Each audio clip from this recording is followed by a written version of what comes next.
And really the key to change is continue to do the simple things over and over. And you know, it's increments of change. And so eventually, if you keep trying, the fighting can go from this big to this big. You know when someone's putting it on for the camera or when it gets real. And I'm telling you, this got real. The words are weapons, and they really damage a relationship. So that has to stop in your relationship, immediately. If she says she implicitly trusts them and she's bothered, that's a little dissonant. Right. So there might be something going on for her. Negative thoughts come into her mind, and we can't help that they show up, but we can help what we do with them. And a special thanks to my new friend, Dr. Debbie, sitting over there.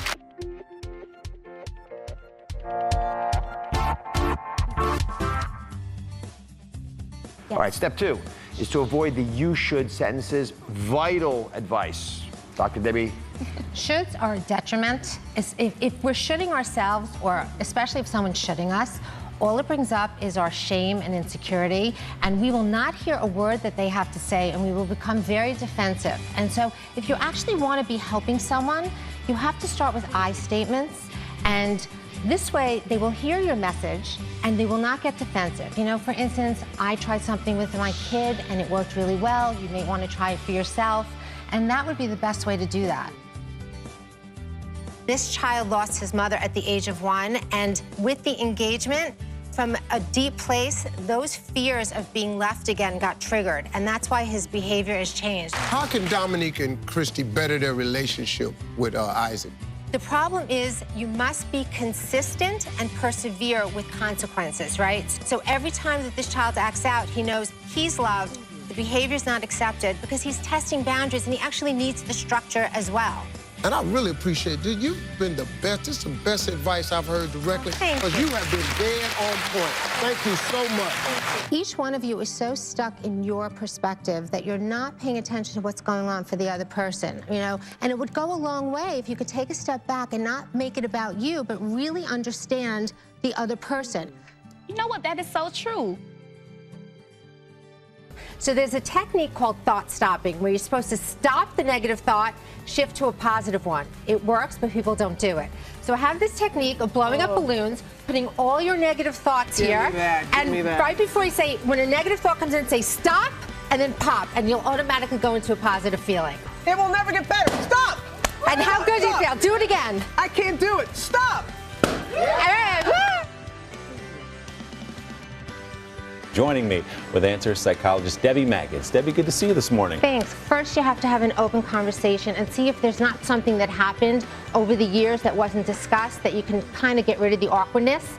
If you can't, you just have an honest conversation. I would recommend that this couple sit down with a good therapist and find out what's really going on in their marriage. Because you love your iPhone, but I'm sure if you're in bed with your wife, you're going to want to hang out with your wife. Hopefully, you would like to think so. You're father of an 8-year-old boy and single dad. Right. So your issue is you're not getting out there enough? You're not getting out there enough and not having enough time to do it. You have to also get rid of the negative beliefs. You know, a lot of times this doesn't work for us because we're not believing that it will work.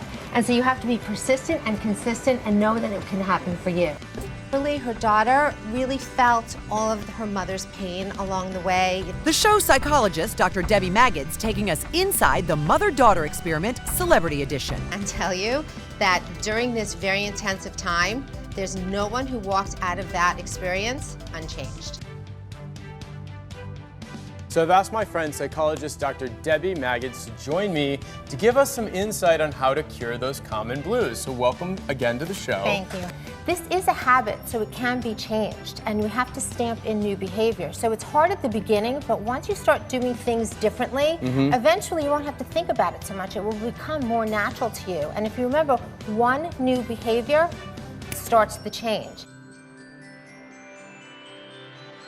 I'm going to give her that she's probably having a bad day and something happened. I'm going to give her a one-shot deal there. She seems sweet. She came out of nowhere. I bet you she's pretty appreciative of what's going on. Do we know what happened? Why are they upset? Why should you be upset about someone else's divorce? Well, because you emulate. You want this couple to make it. You want your own couple to make it. I mean, we look to them as role models. We do. I mean, that's human nature.